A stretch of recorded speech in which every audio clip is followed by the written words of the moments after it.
Is exactly what he's going to show us.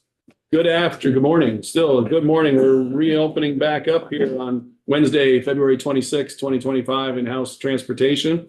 We have Logan Muberry from our Joint Fiscal Office, our fiscal analyst. And I had this particular piece on the agenda is about the history of and some information on and an overall piece related to the purchase and use tax and the definition and the revenue and where it comes from and where it goes.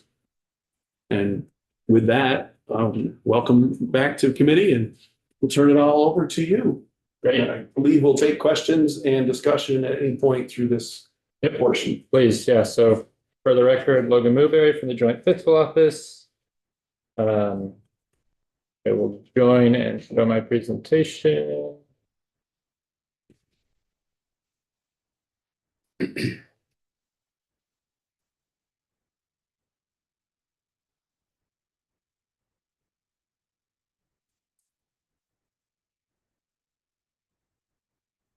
I have two presentations today. The first one will be on purchase and use tax. So you may remember from my earlier presentations this year, this is one of the revenue sources into the T fund. There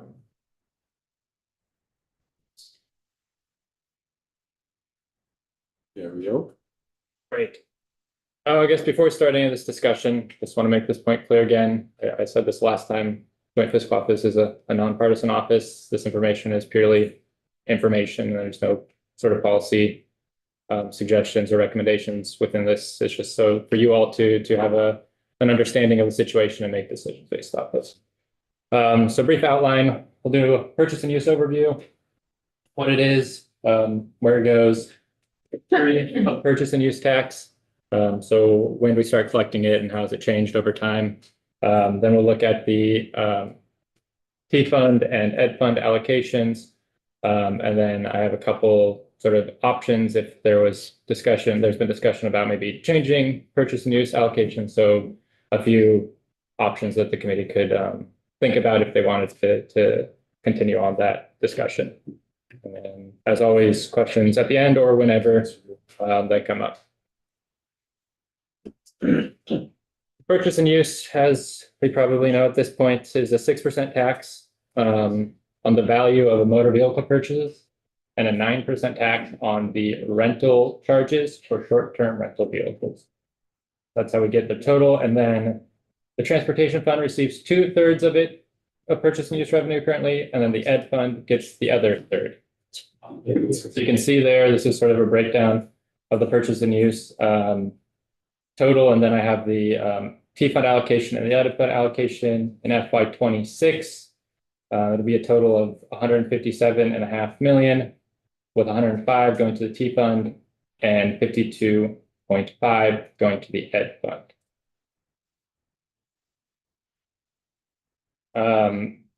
Looking at transportation revenues in total, this is one of the five main revenue sources, as mentioned. It's right there in the middle. This is the one with the highest forecasted growth rate, 3.22% there, and is forecast to become our largest revenue source in FY26 and then into the future. I'm definitely want to hold up here for a second in case nobody can, but yes, Representative Lally, please. Is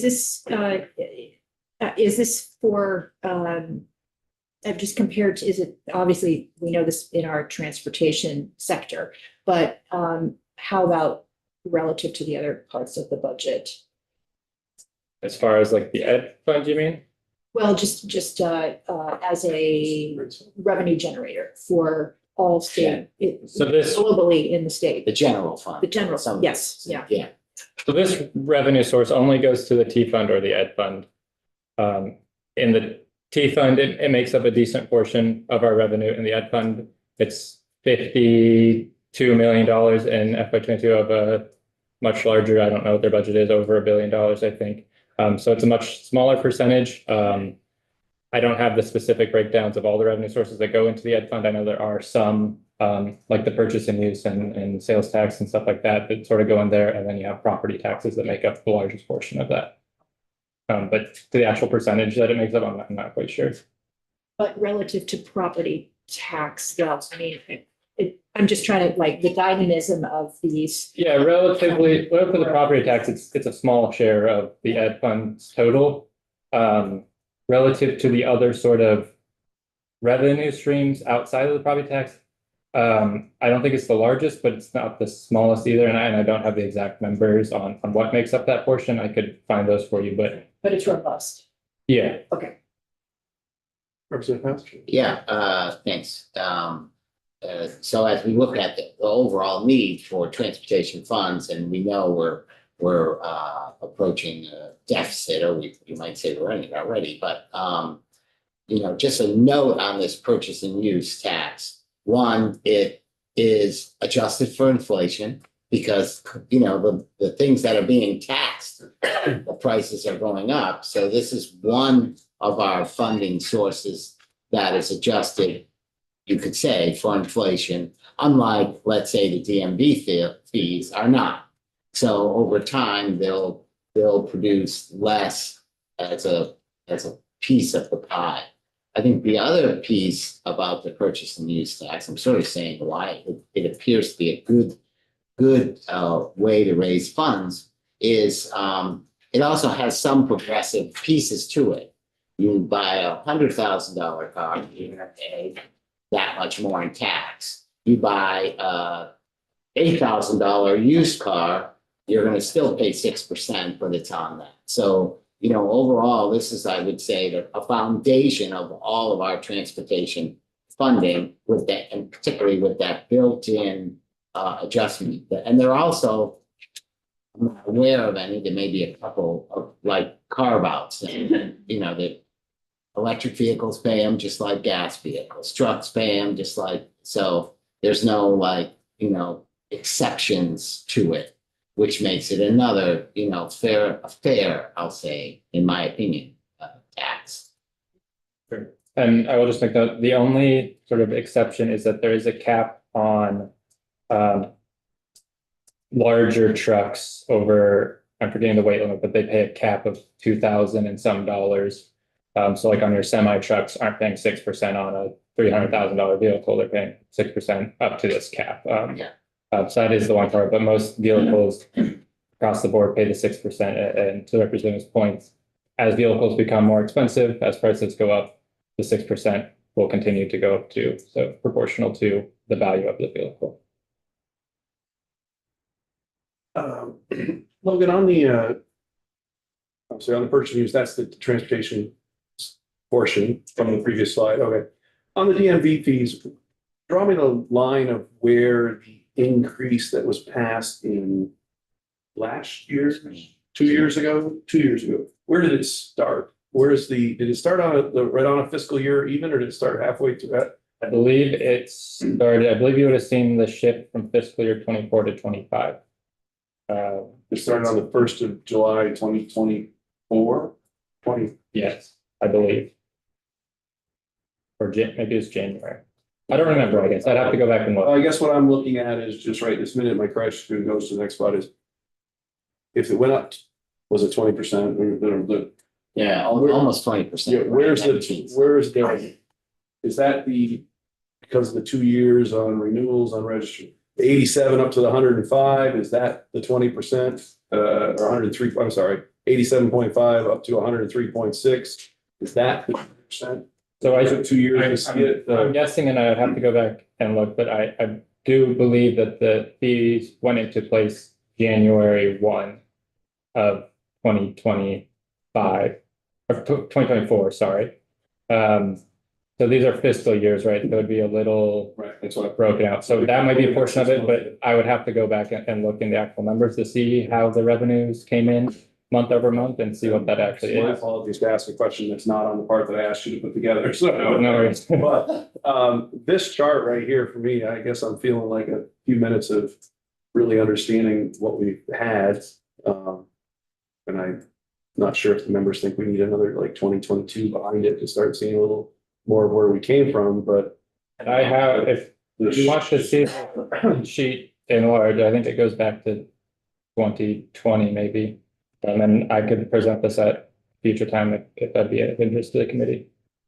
And it really stacks up our 5 revenue sources currently. And it really shows the trend of what's growing and what isn't and what's projected to grow. And where the largest, I guess I haven't seen it in this, I haven't seen it in this clear in this format before, where our money comes from, where our revenues come from, and where they performed and where they're headed.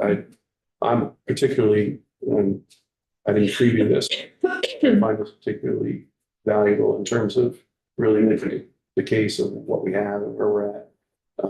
I would certainly encourage members, as we've had and we've talked about before, understanding and helping educate the colleagues on what the transportation is happening. This one seems to really help with that in a big way in terms of that 1.22% number in the bottom right-hand corner. Well, you have another chart that would show our expenses going through the roof. You can see why we have the big question about sustainability and the transportation funds. Anyway, I don't know why I guess I'm touched by it. It strikes me as very clear what we're doing. Representative Burke? Has anyone had any conversations with the Ed Committee and the Ways and Means Committee about this? I can say that I have met with the chair of Ways and Means. We've been in appropriations multiple times along with our liaison to not only with the chair of Ways and Means, but our liaison to Ways and Means and our liaison to appropriations and with the chair. And our previous witnesses today have been down there 4 times already. And we've also met with the speaker on a weekly basis, but this is a chart that I definitely want to bring with me to the next meeting. But it's part of that conversation that's going on, hopefully throughout the entire building, but it's hard to get in when it's not education. But so I'm not sure if that answers your question. We're definitely having I just those wondered conversations. what the response was. So, The response is, haven't we found a way to fix this each year, I guess, so far? I shouldn't speak for them. I don't want to speak for anybody else. okay. What we've done is sort of J-Talk this year, general fund transfer last year, the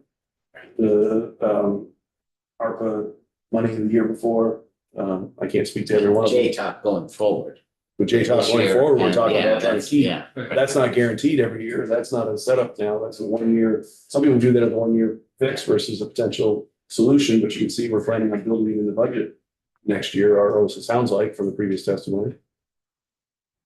Thank you. I'm not for sure if that answers your question or not, though, but I certainly could use all the help in the world with that conversation. Yeah, well, I mean, it's. Wow. People don't. Sort Give of, our money. yeah. Sort of. Sorry, Representative Keiser? Thank you very much. Throwing out an idea for discussion. But given the fact that the Ed Fund is sort of amorphous and you really don't know where it's going right now, right? But would there be any appetite to talk about a reduction of the contribution to the education fund on a 3-year basis? And so, for example, and we could fill some of these holes.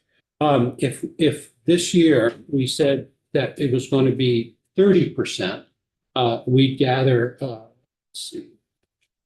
or $9 million. The next year, if we went to 20%, we'd gather almost the difference between what we had. And then the following year, if we went to 1%, we'd actually exceed what the requirement would be. And then you go to, on the 4th year, you go to 0. So anyway, just trying to be incremental. Yeah. I'd agree. It doesn't have to be all in 1 year, and That's what we did with the Utah too. It was slowly stepped down over time. No, apparently, yeah, I mean, that philosophy is obviously great, but I mean, I think it has to coincide with obviously what they're doing. Because, the argument against that is that it falls to the property tax.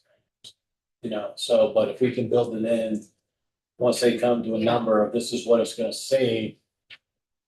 We gotta be right at the door and say, all right, we can start getting back those savings back to us, but it's just a lot of unknowns, but I know the chair and I are at the door knocking. So here it goes. Excited. there's another question. I'll pull out the presentation we got earlier today and see what kind of numbers in terms of the projections of where they thought transportation revenues were going and where this one shows transportation revenues are going. If they're somewhat, I can take a look at that at another point. So let's see how close they are or not. Something to think about in terms of that piece.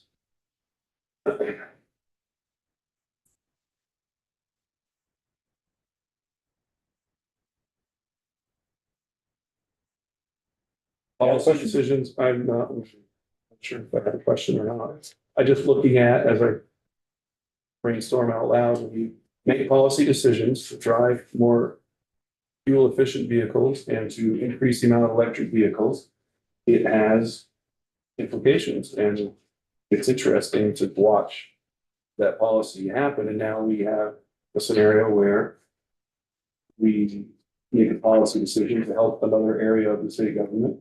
And now things have changed over time, and that policy decision is reflected here in terms of what it puts us in. I find that, I guess, our citizen legislature portion of it. I find that interesting when you wonder about, as we make policy going forward, and we're going to talk about our next subjects on the agenda, talk about making a policy that I'm certainly pushing for. It will have a long-term impact on some area. This is a long-term impact of policy decisions that have been made, puts us in a very flat line scenario. And I'm just trying to engage the committee in understanding we're trying to, if not this year, gearing up to make policy decisions in the next year and the year after to how we address this. So I guess that's my statement for now. If there's other comments, but otherwise I'll toss it back to Logan. I can certainly see myself spreading this chart around in a number of places. Maybe it's been shown in that view in other ways, but I haven't seen it this clearly. And I definitely would love to see that. Maybe we go with a 3-year trend or put 22 on there and use this for a basis of conversation in other parts of the building, like Representative Burke is talking about.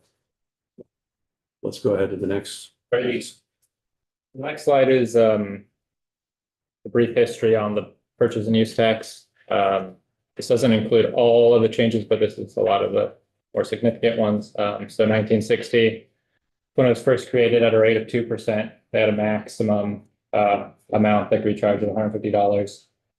You see they quickly in 1961 increased it again in 68, changed the maximum up until 1986 when they eliminated it for pleasure cars.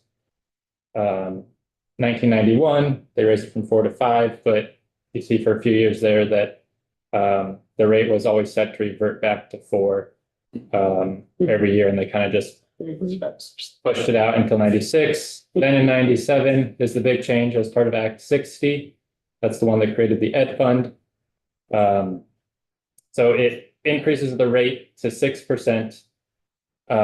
Additionally, it increases the gas tax 4 cents to 19 cents per gallon. And both these raises, so the raise from 5 to 6% for the purchase and use, and the 4-cent raise in the gas tax was to be used for education financing. In 1998, they sort of made that clear with the 1% increase for purchase and use being directed to the Ed Fund, and then if you do the math, it's 21% of the gas tax. It's a 4% increase, or 4 cents increase, sorry, is 21% of the gas tax would go to fund education in 1999. And then in the years after, it'll be 16 cents or 16%. So that held for a minute. And then in 2004, we get to where we are today, where instead of giving them 16% of the gas tax, they get 1/3 of the purchase and use, and the T fund receives all of the gas tax. So Representative Corcoran. Who was here then? You had asked Logan to, is that? Oh, the he's next slide? getting to the chart, yeah. He's getting to the next That's a bad deal. We made a bad deal. Our forefathers, ancestors made a bad deal in 2004. You say, you're the one, you said ask him for the information, right? Is that right? That's where we're going next? Is that, I hope everybody, I guess by the smiles, people understand what we're looking at here. And we saw our declining, so, but in 2004, that probably wasn't anticipated. Sorry to steal the thunder here. Let's see what you got for us. So the first slide, we'll look at sort of the hypothetical if we didn't do that transfer, but the first slide is just how it actually played out. So this goes back to 2003 and then all the way to 2026. So pre-2005, those are the two blue sections. That's when the Ed Fund was receiving 1/6 of purchase and use and 16% of the gas tax. And then the T Fund gets the remainder, the 5/6 and 84% of the gas tax. And then post sort of 2005 change there. The Education Fund receives the 1/3 as it does today and no gas tax. And the T Fund receives the 2/3 and all the gas tax. So you can follow the revenue down. This should match up with forecasted revenue. So in FY 26, you'll see that 105 purchase and use to the T Fund, 52.5 to the Ed Fund for a total of 157.5. And then you can see the gas tax breakdown there. Again, after sort of 2005, the Ed Fund no longer received any allocation from the gas tax. And so then you can see the totals coming from these two sources at the bottom there. So in FY 26, 175 million to the T Fund and 52.5 purely from purchase and use Ed Fund. And the jump in the gas tax, you'd see it at 2014. Yeah, so that would be the introduction of the TIB or changes to, I guess, the rates that we charge for the transportation infrastructure bond assessment. There's that 4%, it used to be lower. So I believe that change is reflecting of that sort of increase that we got from a change in sort of the gas tax. I'm still a little confused. So we see that jump, the tax, what exactly happened there? And at 2014 to 2013? That would be an increase in the gas tax. Okay. Yeah, essentially just I believe it was an increase from 2 to 4% for the, but maybe I'm misremembering. I could go back and find the exact change that It's occurred back then. adjustment to the gas tax. It was adjustment to the gas tax that increased the amount of revenue that we brought in Yeah, essentially. for the tip fund was gas assessment. Okay, oh, those sort of side ones, yeah, Yeah, okay, yeah. Those are the ones that they adjust Right. based on the price of it. Right, and we increased the percentage that is assessed on it. Yeah. And then, The gas maxed out in 2018 and it's going down ever since, huh? The revenues from gas tax. yes, I believe gas consumption peaked in 2005. Yep. But then there's been changes to the gas tax levy, so then you'll see increases in revenue, but consumption has been decreasing since about 2005. Yeah, there's a great chart on the JFO website that shows the publication every month of the amount of gas that's. Yep. It's not exact translation by date because of the collections, but it shows consumption for sure. It shows. Our dairy farm has less cows. We're milking it. We milked it a little more in that year. Right, right. What does it tell us in the end here? Actual purchase and use gas tax. Transportation fund, Ed Fund. Then the next one. It's the next one? Next slide is Uh-oh, sorry. the fun one. So Uh-oh, it's the next one that shows what the. yeah, so this represents a hypothetical situation in which the sort of transfer or the change that occurred in 2005, where the Ed Fund received 1/3 instead of 1/6. If that didn't occur, what would the current situation look like? So you'll see if you compare the two charts, the purchase and use, Ed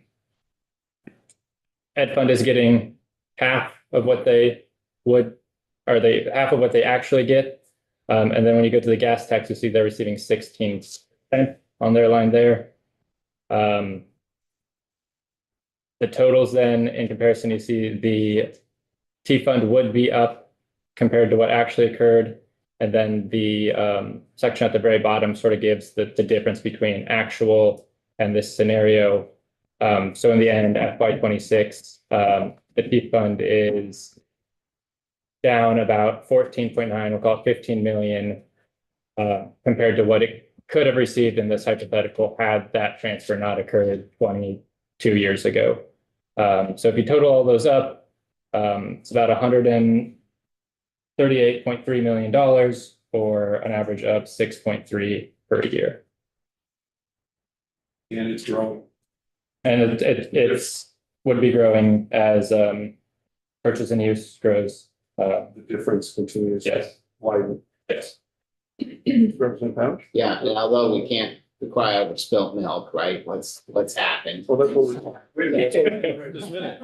We're definitely, that's No, I that's what know. we're doing right this But minute. it doesn't stop crying over spilt milk. Oh, after I'm done crying. We do have to realize, we do have to realize that shortfall that we're crying about, has, in the last few years been made up in the general fund. There's other places we're trying to patch this together, which causes other, problems, other state issues, I guess, challenges.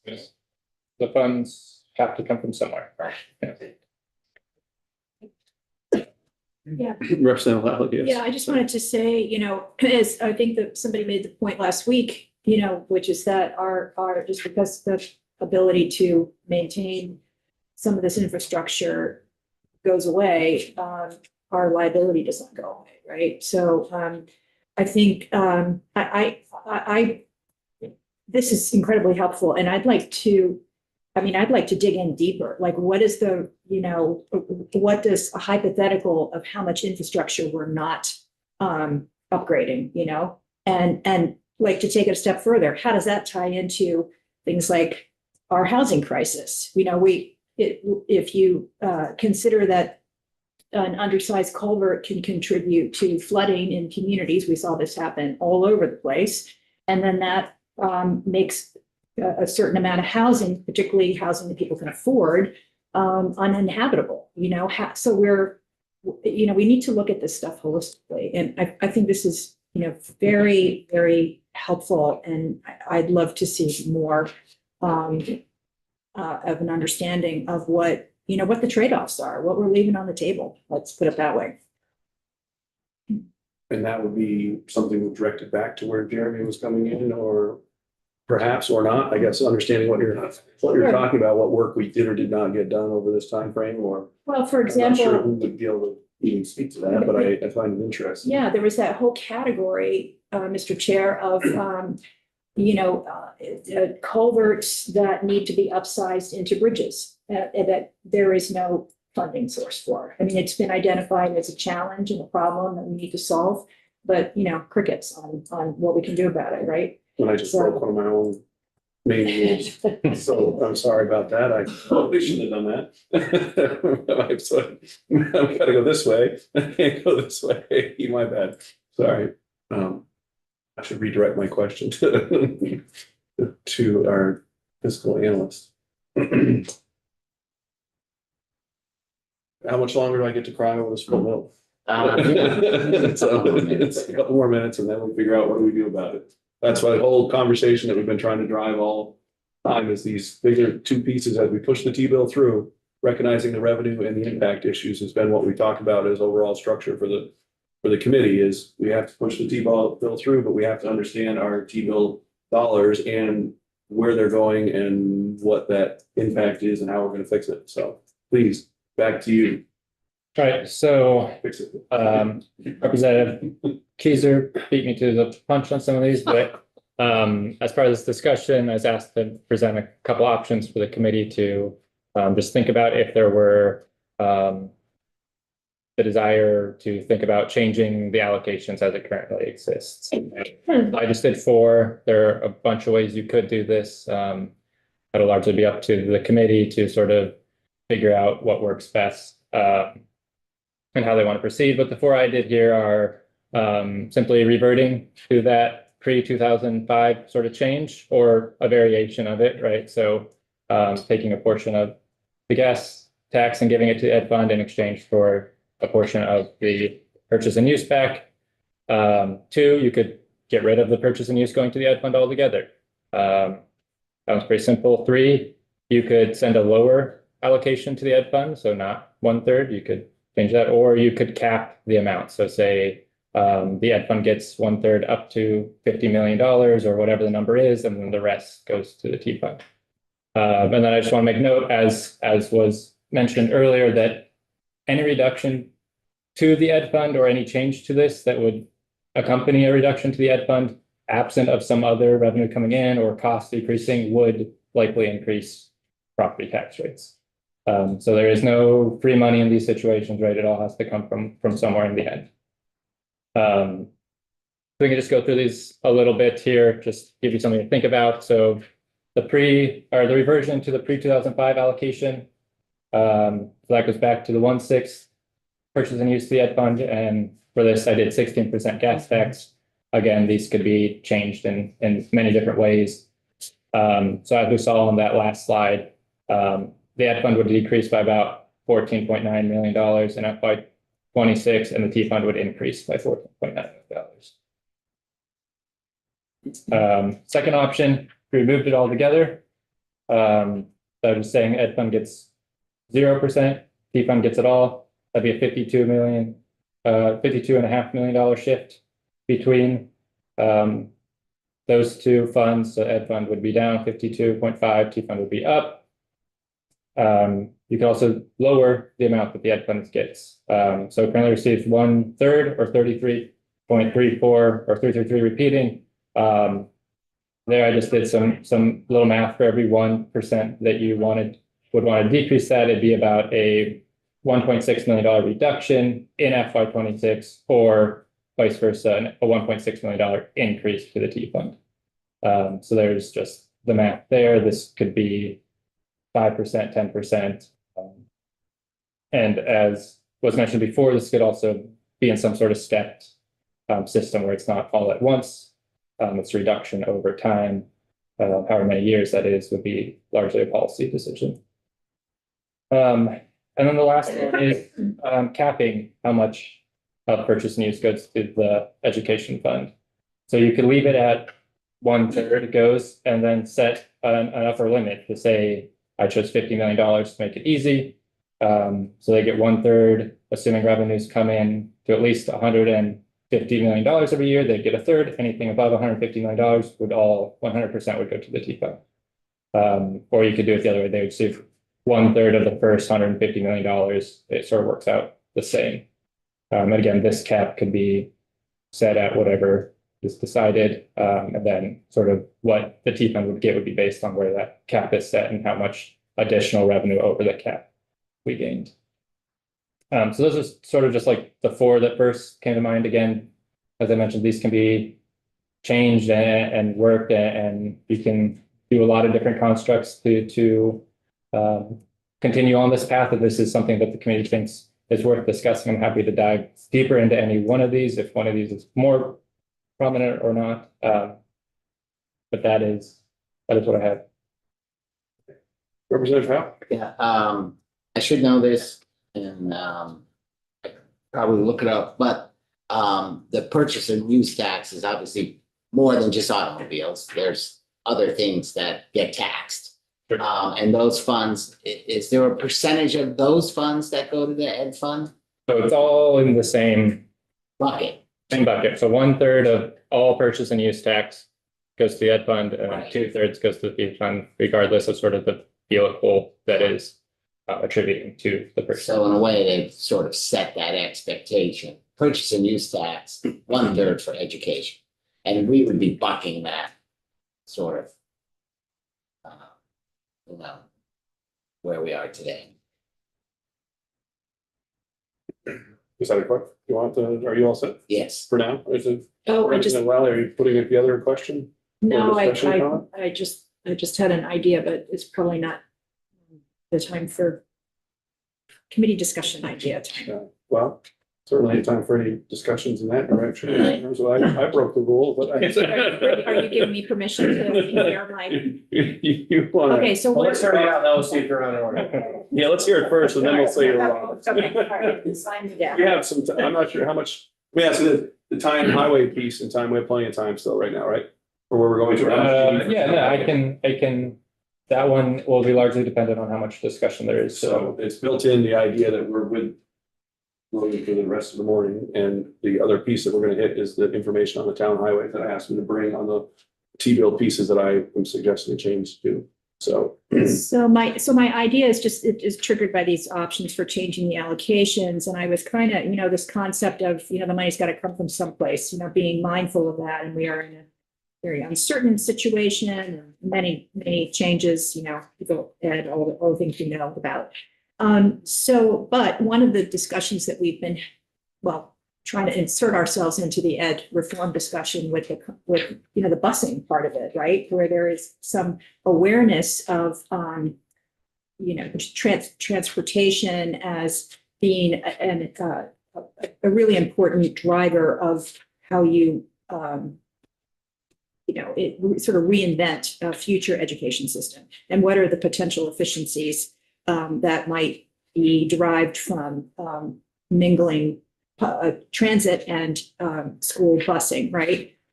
So I was wondering if that might be a source of looking at sequestering a portion of that purchase and use that is now going into the ed fund. If there could be some kind of carve out for supporting transit in these contexts. Just throwing it out there as a sort of, directly tying it to these broader policy goals, but also creating efficiencies and perhaps even incentivizing, because that's a big part of the to be determined ed reform, got to get people to buy into this. So just musing. Thank you for allowing me to. But you didn't direct it at any Think out one loud. particular person. It seems to me totally okay. Representative White? I think what I'm hearing from Representative Lally is that maybe we're looking at a contribution, maybe like an in-kind contribution. So transportation's contribution to the ed fund is perhaps some purchase and use tax and some management of the transportation system in the future where we are contributing school busing to the education fund. So that's how I'm interpreting that. So, and to go to a question, when we're looking at revenue declining and trying to figure out, how we're gonna reverse that, has your office, Logan, done any modeling of potential revenues that could come from the delivery tax, like home delivery tax that we've discussed, or the MBUF, or some version of the MBUF? I mean, I brought it before, but it's kind of discouraged, but like even just like we have a gas tax, a tax on energy that's going to charge level 2 and level 3 chargers for cars. Right. Yeah, so specifically, JFO has not, but we have, through previous T-bills, this body has directed the agency to do a lot of that work. And they have a chart that the chair was showing a second ago that does sort of lay out their sort of preliminary estimates based on, their assumptions that they made and stuff like that. I think if this committee wanted to dive deep and wanted to start talking about the specifics of a policy, that is at a point where then we would start to model out what those specific policy choices would look like. But at this time, as it's sort of trying to understand where we want to go conceptually, we've been mainly relying on those agency estimations, just because they do kind of make sense, in my opinion, until we sort of get more concrete notion of where we want to go. Yeah, Representative Keeper. Just, excuse me, general information, just some noodling based on your 6.3 million yearly reduction to the T fund. And every dollar that is moved to the education fund from the T fund is more than just a dollar. If you were doing a 10-90 split, for example, if we could use that $6.3 million over 20 years, that would be $1.2 billion extra that we would have leveraged on a 10%, 90%. Now, I know that that's the extreme, but that would be the amount that you could possibly get back if it was a 50-50 split, like a town, as I remember, right? That would be half of that, or about $800 million over 20 years. So the Ed Fund is not just taking $1, it's taking multiple dollars for every dollar that we give. So I think that it's disproportionate that the amount of money that the T Fund is giving over to education. So thanks.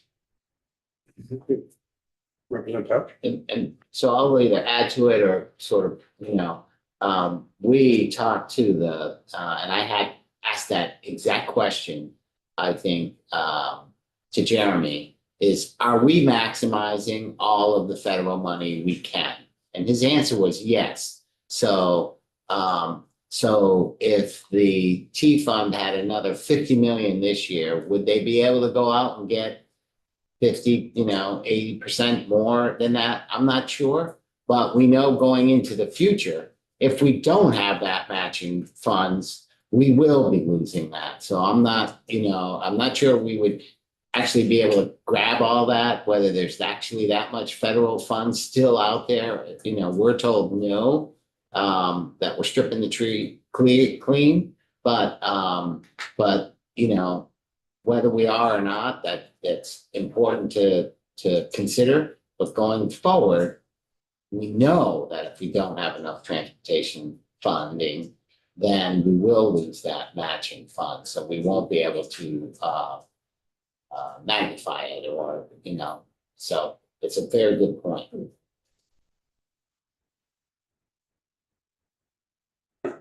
And when my reaction to that part of those pieces is, it feels like we have to get to a level of urgency that the matching money's at risk before we are able to get the Band-Aid patches that we need. It seems like we have sort of a brinksmanship thing that and I speak to transportation as overall, we haven't been able to, look at the deal that we're talking about. Was how many years ago? There hasn't been anything changed in the way the funding works, like outside the fact that there was a DMV fee increase. What other actions have occurred in however many months or how many years, all the way back to the deal that you just analyzed, right? I mean, we're talking about something only happens in this area every 8 years, every 10 years at the best, right? And then we just took an action 2 years ago, which had impact for sure. But getting action in this area doesn't happen often in this building. Representative Powell? Yeah, and what you're saying is, we're gonna have to wait till we get to that point. We've already hit that point because a few years ago, the governor's budget said, take out money out of the general fund so we can have matching money. So we're already bumping up against that. We did the DMV fees that kind of like gave a little bit of relief, but we haven't done really anything since then. So we're bumping it, and at some point it's gonna bump us back.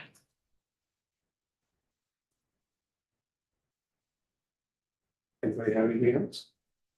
We're going to hit this topic again, but this, Logan, I have to say there's 2 or 3 pieces, well, multiple pieces in there that really hit to the argument of and the discussion of what I've been trying to get at. So I really appreciate that. I'm going to ask you to take that chart on page, I don't know the page number, with the transportation revenue forecast. Blow it up into a huge. Put it in, if you can add 2022, just so there's a little bit of more of a trend line with three years of actuals. And if you could highlight when that DMV implementation date increase did occur, so that we can kind of see whether it was 6 month or did it match fiscal year, or did it match a calendar year, just so that we can see the 20% impact a little more clearly. Then I'd like to distribute that particular chart out to the whole team, to the whole committee if possible. Sure. I currently have to 2018. Do you want to go that far back or is that too much? Well, I think if you go too far back, then it doesn't fit on the nice one page. So pick what you think looks well and a maximized Fits well. 8.5 by 11 with the JFO label on it, that it didn't come from the agency, it came from JFO. It's helpful to have both views. If anybody else wants to make a comment on that, Logan's working for us here. So if you have some addition to that, or there's another part of this, the option spelled out was also very helpful. The spilled milk can get buried, but I still am glad to have it, so I can pick on the vice chair whenever was it Pat Brennan? Was Representative Brennan around then too? No, that was Frank Major. Richie was chair of appropriations. Oh. It was Frank Major and, So Senator Westman, we can bring the spilled milk to him too? well, yeah, knowing Richie, he probably knew this was coming. Chair of appropriations, All right. Well, now he's in a different role. yeah. Anybody have anything else? If we're good with that, I appreciate that very much. We're gonna move on. Logan is also the witness in the next portion. So this is geared towards the language and piece that Damien's gonna present after lunch related to town highways and structure and class 2 road program in terms of the escalator, whether it be well, you can take. Yeah, I'll related to transportation revenues or related to the cost of living adjustments, however that piece goes. Damien's going to bring the language in. Logan's given us the context and the background. I am trying to hope that the committee will move along with the idea that flat funding towns through this inflationary period, in effect, cuts their ability to do work because the expenses continue to rise in a big way. I also recognize it potentially puts pressure on the whole that would be even further money coming out of transportation fund in the future budget year, that the number that we're working on, that we heard testimony earlier, that's one more chunk of how much money, this is the purpose of this, how much money am I looking at by that proposed language, and what's the history of it and where are we at? So yeah, we're on to another subject, but it's still in the T-bill piece, and it does potentially add more trouble to what we just heard about. yeah. So the first portion of this, we'll be looking at town highway aid, which currently has this sort of escalator formula that the chair was alluding to. And then we'll look at structures in class 2 roadway programs as they exist now, and then what they might look like if there was a similar sort of escalator formula tied to those appropriations. He already saw that, don't need to see it again. So first off, what are town highways? We'll start with the very basics. The 19 VSA 301. Town highways are class 1, 2, or 3 and 4 highways that the town has the exclusive authority to maintain or cooperatively maintain, or that are maintained by towns except for scheduled surface maintenance performed by the agency pursuant to blah, blah, blah. Next question is, what is a class 1, 2, 3, and 4 highway? Class 1, those are sort of your main roads. They form extensions of a state highway route. They usually carry a state highway number. Stuff like your Route 2, stuff like that. These are determined by AOT, which routes are going to be class 1. This is sort of the smallest amount of roads as mileage that we have.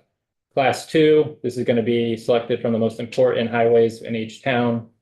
So they're selected for a specific purpose of sort of securing a truck line or from securing lines from town to town, and by nature have more than a sort of normal amount of traffic. And then towns with AOT's approval will determine which roads of theirs can classify as class 2. Class 3 is kind of your main residential streets. These are roads that are maintained but aren't served as sort of the major connectors. Towns will conference with AOT to determine which roads are class 3, and then class 4 is any road that isn't one of these class 1, 2, or 3 roads. Okay. So overview of this town highway aid. So every year we provide a formula-based funding to towns from the transportation fund through the annual budget process. This is a line from that sort of budget sheet that I presented a few weeks ago. It's one of the sections you can see on there. It comes into the B 915s in the big bill, but it's a town highway aid program. This year, there's about $30.5 million of T funds.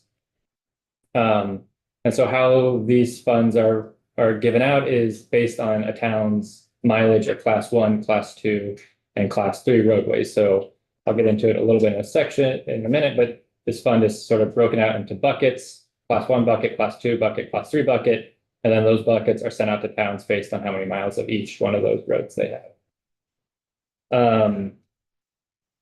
See, town highway aid is relatively flexible. This is a grant that's given to the towns, and they can use it for a lot of different things related to roadways, unlike some of the other grants they get, which are more targeted and specific. This is sort of a general help to towns with maintaining their roads. And to be eligible, a town has to appropriate an annual highway budget equivalent to or greater than $300 per mile for each mile of class 1, 2, and 3 town highways, and $300 per mile is a pretty low amount to appropriate. So this is the sort of funding formula that has been referenced. This is how we determine how much this $30 million appropriation is, how we determine what it's going to be next year.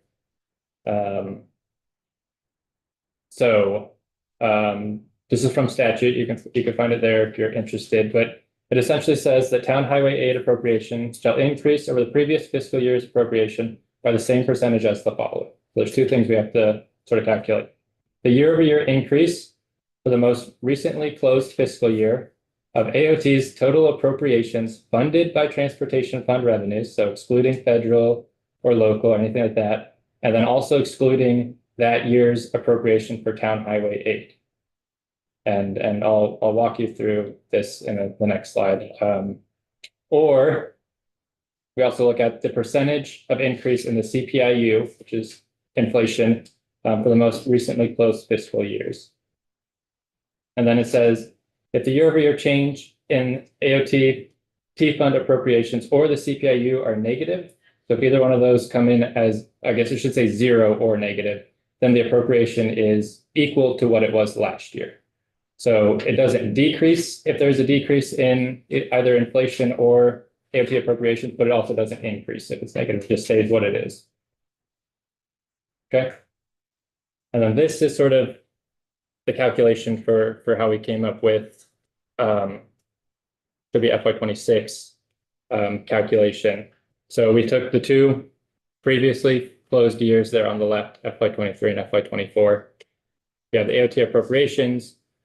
We have their pay act, which is also appropriated to them. You take out their reversions, which is essentially a reduction in appropriations, taking into account any net budget adjustments, subtract what was that year's town highway aid appropriation to get sort of the change in AOT appropriations, and then you see what the difference is. And in this case, it was 15.2% around there. But then you do the second portion is you look at the change in CPIU. So in June, the CPIU was 305, June of 2023, and then in 2024, it was 314 for a 3% change. So you use the lesser of these two, and if one of them is negative, it remains level funded. So this year, we increased it by 3%.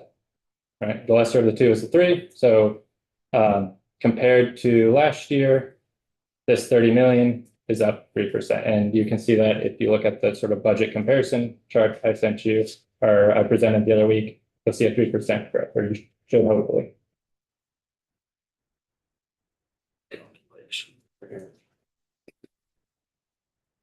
Yeah. Exactly 3%. 3%, yeah. So then back to, so this is how we calculated the amount that it's going to be this year. And then how we determine how it's going to be dispersed is, as I mentioned, there's those 3 buckets, essentially where that $30 million is separated into 3 buckets. 6% of the 30 million goes into the first bucket, which is for town highway or class 1s. 44% goes into the second bucket, which is for class 2s, and then 50% goes to the third bucket, which is class 3s. Then AOT will look at how many miles of each road they have and dish it out proportional to the amount of class one. You get a portion of that 6% of the 30. Yeah, thank you. You know, all of this can be confusing even if you see it Yeah. several times. That 6%, 44%, 50% in statute, is that, how long has it been that, do you know? I don't off the top of my head. Okay, because, you know, you could see some towns don't have class one highways, many towns, Right. majority, you Yeah. know. And somewhere along the line, somebody's said, here's the bucket, we're gonna take 6% of it for this type of town maintained road. Yep. And so the amount per mile they're getting is significantly higher than down below, I would guess. I'm not questioning that, I'm just sort of pointing that out. So that along with, you know, what we provide for the highway formula, is this percentage that gets pushed around too. And I imagine some towns win, some towns lose if you've got just class three. Maybe every town must have some class two, but it's just be interesting to know what the history of this is. And, you know, somebody like DLCT or somebody would say, you know, hey, the towns are happy, or the towns are saying, no, it's not fair. I don't know. Sure. Yeah, and I don't have the sort of history of this. I do know, right, the amount of money you get is based on the amount of mileage of roads you have in your town. So some towns that have a lot more roads will get a lot more money than a town that only has a few miles of roads. And what this 6% is, I guess I could do the math, I'm not going to right now. 6% of 30 divided by the number of towns.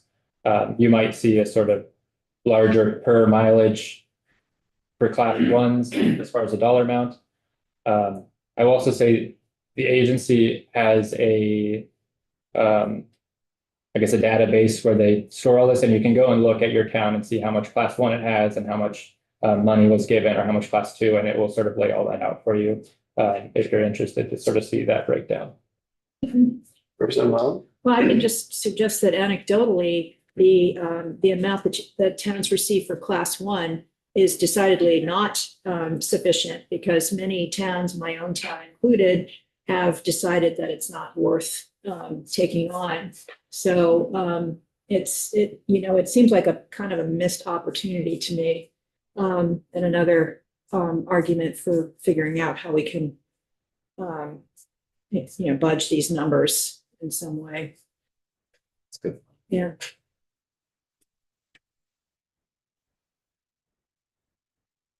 Great.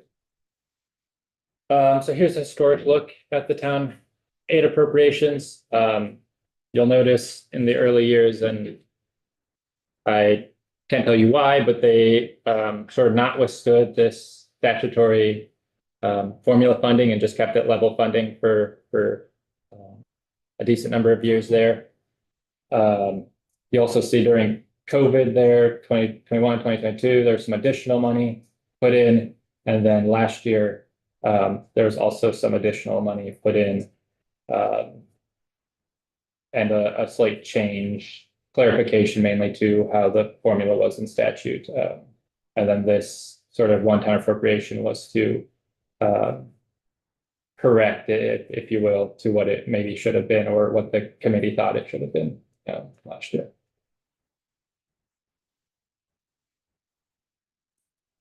So then moving on, the town highway structures was one of the programs that Chair wanted to discuss. So how it's laid out here in statute is just that there should be an annual appropriation for grants to municipalities, and this is for the maintenance of bridges and culverts, intended to preserve class 1, 2, and 3 roads. And then this is a program that has a statutory minimum that says the agency shall approve a qualifying project of an estimated share of $7,200,000 at a minimum as new grants each year. So that's kind of your minimum appropriation that the agency must do. You'll see on the right here, this is during the COVID years, there were some changes that occurred. There was a reduction one year and then an increase in the next year to sort of keep it lined up. You'll also notice, I believe in 2001, this and the next program, that statutory minimum was increased. So it used to be 6.333, whatever, and that was increased to the 7.2. Town highway structures was also one of the programs that was increased slightly last year with a one-time appropriation up to 8 million. And then this year it's at that statutory minimum.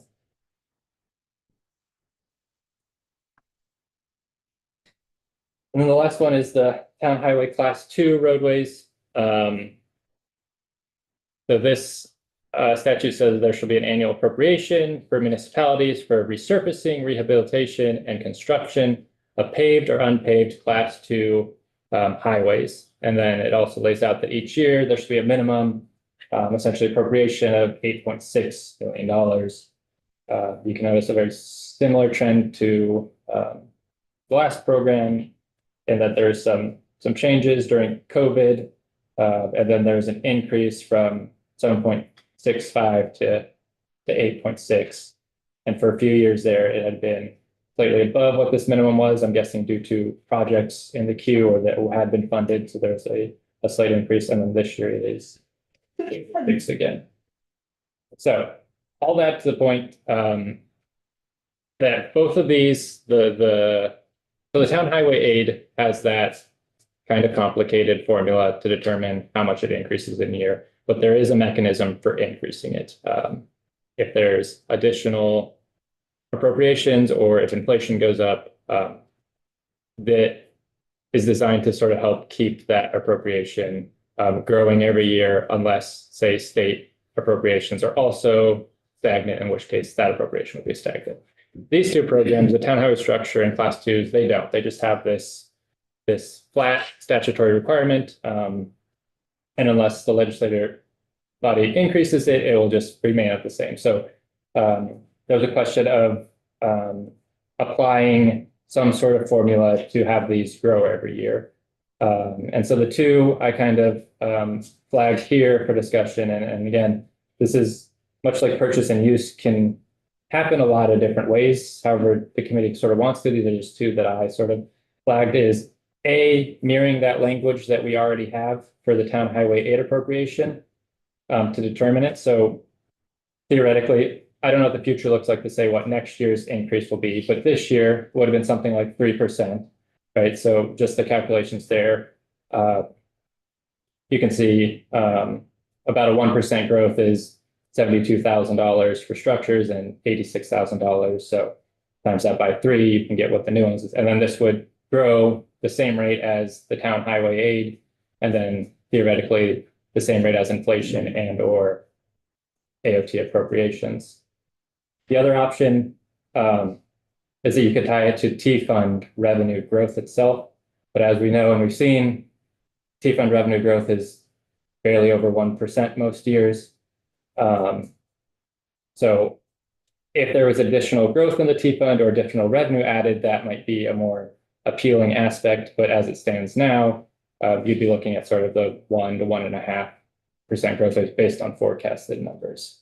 I also just want to make note, as has been done in the past, the legislative bodies can always just notwithstand these formulas and appropriate amount of money that they think is desirable or needed in that manner. They can also notwithstand it and reduce appropriation, right? So these sort of additions to adding sort of an increase every year is just to help these appropriations sort of keep pace is my understanding. And again, these can be sort of designed in a variety of different ways to achieve sort of the amount of funding that the committee thinks is appropriate and how they want to go from there.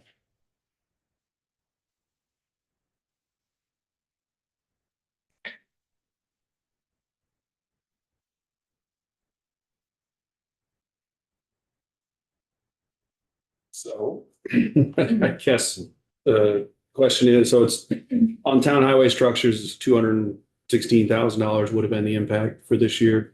And on town highway class 2, it would have been 258,000. So whatever that equals out to be, 400 and something to, let's just say $500,000. The impact to the agency is that they would have had $500,000 less for their own T fund money to put into the white book or wherever else they were to build in their governor's recommended budget. Right. So it's $500,000 out of the 300 and X amount of team funds. So part of me, I guess, asks the questions in two different ways. What's that impact comparison? Is it minimal or not? And is this increase enough that towns are going to notice? And maybe it's not a 1 year increase, but I'm looking at year after year. It's a cumulative effect of falling behind. So I am trying to model what I thought we did last year and feeling like the support, I believe, is across the committee or not, but that we need to do something that helps the towns keep pace. Otherwise, at some point, what they can buy and do or what they're granted out becomes less. I've been to a number of meetings that I've been invited to lately that aren't even in my district, that they're saying that some of these situations, they're waiting in a few years and years before they can count on the state for a project. And that we can't fix with this amount of money, but the idea that the only other option they have is an increase in property taxes. Some towns have the option of a local option tax and whatnot, but if you're not a town that has any significant business, that's not an option. The only option you have left to fix your town projects is property tax. So this is the direction Damien's going to present the language right after lunch. These are the numbers. I guess I feel that I'm not asking them to go back and change the budget for this year, but I am asking that we, if the committee agrees, that we expect them to deal with this moving forward. I entertain certainly when this sort of piece becomes discussion and or questions to Logan at this point. It will Bert, or go first. just make a quick note that the calculation used for town highway aid does not guarantee an increase year over year, right? It has the potential for flat funding based on appropriations, right? So if the AOT appropriations every year are negative, these won't increase at all. So the 3% is what it would have been in FY26, but I can't say that it will continue to grow next year until we see how the budget closes out. Based on the inflationary piece, it might be safer to guess that that will increase year over year, at least for the next few years. But there's two parts of this sort of formula as it's written now. Well, it's even more than that in terms of, right, on the example you gave us of highways, the agency revenue went up 15 point, or revenue went up 15. But because we are the lesser of each, the town highway only went up 3%. They didn't share in the 15% increase in revenues. They got the 3%. But we're not trying to change the entire. Yeah, no, but I'm just saying they don't manipulate it, but sometimes, you know, you get in, AFT gets in a position of carry forwards and everything else, and that changes the number. They did that a couple years ago, where they carried forward a whole bunch of numbers and that get it, and we said, hold on here, we're gonna do it anyways. And you'll notice Yeah. the reason for the large changes here is because in FY23, there was $34 million of reversions. Yes. That's essentially a decrease to what was appropriated. So in actuality, the change here, the top number, the AOT appropriations was not 15% increase, but because of budgetary necessities and whatever was occurring that year. So this formula has those two parts, in part for this reason, because occasionally the agency has to do large reversions or changes to their budget that would maybe swing it to a 15% year over year increase. In reality, it's not actually, I guess, a 15%. So then we have the 3% and we choose whichever is lower to sort of mitigate those large swings in essentially funding. I'm not asking us to change the formula piece. I'm trying to look at the cumulative effect overall. Representative Burke and then Representative Huff. So are you saying you don't want to do anything about this year? I was suggesting that to go back and ask them to redo the budget for this year might not be the best way to go about it, but to prepare that moving forward, we're doing this. So I'm not the full decision maker. I was trying to say that I thought going back and asking, if maybe it's a small enough number that we should think Tell and me, go back I to mean, this. when you look at it, is that really gonna make a difference, $250,000 or $300,000? In each program. Yeah. Yeah, true. And, yeah, I didn't know what the numbers were when I headed down this. I didn't know what the final numbers would be. I didn't know that when I was heading down that direction. So I'm certainly open to pieces. It's Yeah, open. well, I don't think we really could do it because you need those 2 years. I mean, if we wanted to do it, we would just put a fixed number in there. And then the following yeah, years you that could would just kick in. do a one-time thing. Yeah, it would have to be a one time as far as the Yeah. formula, Yeah. it literally couldn't. Um, start right now. Can't because you don't have 2 years. Yeah. You can't make a formula that doesn't have a number to work. Okay. The other question is about the reversions. Did you say something to me, Logan, or you wrote that you can't, say if you have a reversion from the 24 budget, can't use it till the end of the 25 budget, is that correct? I don't know that I'm recalling the conversation. Okay, well, it was something you wrote, but I guess I'm just curious about reversions in general. And So, yeah. how do we find out? You know, And I think I'll what's the reversion? Is there money floating around that we don't really aware of, but just curious. Sure, and I guess I'll defer to the agency because they'll be able to speak specifically about their reversion practices and what they've been doing. But generally speaking, reversions can occur sort of at the end of the year as the agency determines what they need to do to sort of square their budget. And so they can revert certain funds to be put back into the T fund to help essentially fund it, whether it be like a reduction in revenues or for whatever reason. So I think the agency could come in and explain all of their reversions. Reversions are not something we can predict in the future. We can't say that the agency is, I mean, you maybe could tell the agency that they have to revert things, but generally speaking, at the end of the budgetary year, when they're trying to close out their budget is when they determine a large portion of what reversions need to occur. And they're generally at the agency's discretion. So it's hard to sort of, there'd be easier ways to direct the agency to spend money than sort of relying on reversions, I guess, maybe it's And some of that money might just get carried forward too, right? a portion is usually carried forward. Those are generally for the same project as has already been appropriated. But yeah, We have a guest. If you would like, yeah. If she would like to join back in, she's been a valuable participant all day here, so. For the record, Candace Alpes, Chief Financial Officer for the agency. So we do report on reversions in the first couple of pages of the white paper. So there is language each year in the budget bill that says the Secretary of Administration has the authority to allow carry forward of the major funds, general fund, transportation, ed fund, plus a few other special funds like Clean Water Board and TIB. And I may be missing one, but the one we care about is transportation. So because the Secretary of Administration is given that authority each year, they reach out to us and they say, at the end of the fiscal year, the budget that we just passed needs to be at least balanced, at least that $0 or $1 that I have on a couple of slides. So if it's not balanced based on revenue or based on what happened during the session, we're forced to take reversions. And we could have already known about that in the session, or it could be a surprise to us in July. So when I've been talking about how we already expect to take around $5.5 million of reversions this July, that's because of performance we know about in FY25 and what we've proposed for 26 relies on 4.5 million of future reversions. In addition, if we needed to take additional reversions beyond what the Secretary of Administration tells us to take in July, we could propose reversions in the BAA. But either way, those reversions are in the ballpark.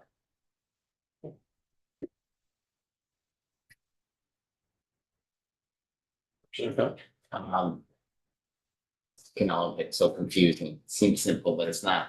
So, I mean, is it fair to say it's, you come to the end of the year, you haven't spent all your money, you're allowed to sort of say, hey, we still like it, it's a reversion into the next year's budget. But we would only propose a reversion if we didn't need to use it. It's not a reversion for us to use in the future. When we're being told by the Secretary of Administration to take a reversion, it's because we need it to balance to zero. It's not like that's additional money that's being put forward as a big bubble. So when you see the amount available as a starting point for 26, it's already factored in that we were able to balance to zero at the end of 24. If we did want to use funds in the next year, we would prefer to carry those forward. The 12.5 figure this past year, we had to cut into things that we wanted to do. And Okay. we had to give up those ideas. So it's the end of the year. Find that this money, some of it you haven't spent, you thought you would, some of it you'd sort of dig in and say, maybe we don't need to spend this, or, you know, and I think what you're saying, Logan, is the formula we have for the town aid, reversions can kind of affect that, you know, you got the two options, the interest or the budget changes, and the reversions can sort of throw that off. Yes, but the reversion is essentially money that they were hoping to spend that year that they no longer can because of a variety of reasons, say a revenue decrease, so they have to not spend money and revert it back to balance their budget. So this is also how we calculate how much needs to go into the stabilization reserve, is in a similar sort of approach in which reversions are reduced from that AOT appropriations level, just to get to more of a an actual spending. So that this formula that we now have in place for town highway aid could have that piece in there too, that says, you know, the reversions are not gonna be. Yeah, and so currently that's how it's calculated. Yeah. But you could, yes, you could change the formula to leave, not account for any reversions that occur and just take the essential appropriations that were made at the beginning of the year or something like that. Yes. And so if it didn't have that, you know, we would be looking at, hey, cost of living's gone up. So, and the budget's gone up, whichever one goes up less, that percentage gets hit. Or if the cost of living has not gone up, but even if the AOT budget's gone up, we take the lower one, this wouldn't increase. Or if the amount of spending by the AOT has gone down, then this wouldn't increase. And I mean, it seems to me like a pretty logical way to look at it. If we can't provide the state enough money to do what they want to do, we can't take more and give it to the town. It also forces us, whether you're looking at it through the state or the town, to find the funding mechanisms that allow you to continue to increase the funding to keep up with inflation and maintain our roads. So it seems to be a good balance in there. Yeah. I think, I mean, we can't say, well, we can't afford it. But we can't afford it for the state roads. So, you know, it seems like it's a good approach, and I would be curious to sort of apply this to the other funding, even if it's not adequate enough, it at least, you know, controls the bleeding that I think our municipalities have been feeling for quite a long time. And like you say, that bleeding gets a bandage from property tax. You want to remind us the grant amounts? I think class 2 is like 200,000, so we're talking about Would, I don't remember off the top of my head. I'd have to go and look. The other's probably maybe 75, so. Yeah, I know Joel or someone from the agency came in early. I'm just I have to go back They were and see what it is. Maybe one grant extra. But just starting. Yeah, yeah. Well, if you want to raise it up. Yeah. See if you want to find another place to find the money. I'm sure that our guests would start cringing. Well, I mean, Control my if I can just add on to that.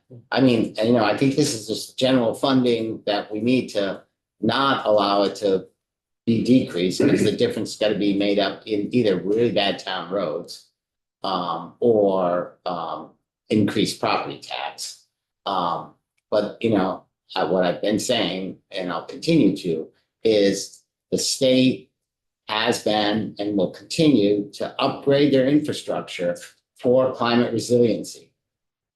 Our towns need to do the same thing, but these are the only funds they really have to do it. So we haven't provided them the ability, and some of these are, you could say, one-time things. I've got a culvert, I gotta double the size. I've got a culvert, I gotta turn it into a structure. These are the same infrastructure that it's just not maintenance. We need additional funds to withstand the next storms that are coming. And, we'll have testimony from the town of Heinsberg, and the town will say, just like the state, hey, when the roads washed out and the culverts washed out, FEMA came in and we were able to do some things we might not have been able to do, that they couldn't even consider doing.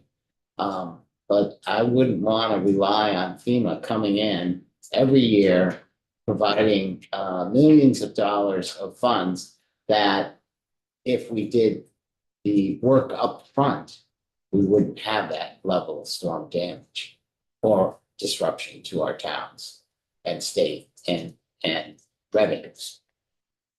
Boy, that was quite a speech there, wasn't it? And I'm still here. Yeah, You okay. didn't lose me. We have a couple of minutes left. Are there any questions around the numbers related to the town highway programs? Are there any additional questions we have for Logan that we wanted to research? And is there any other info we need to bring back related to these topics?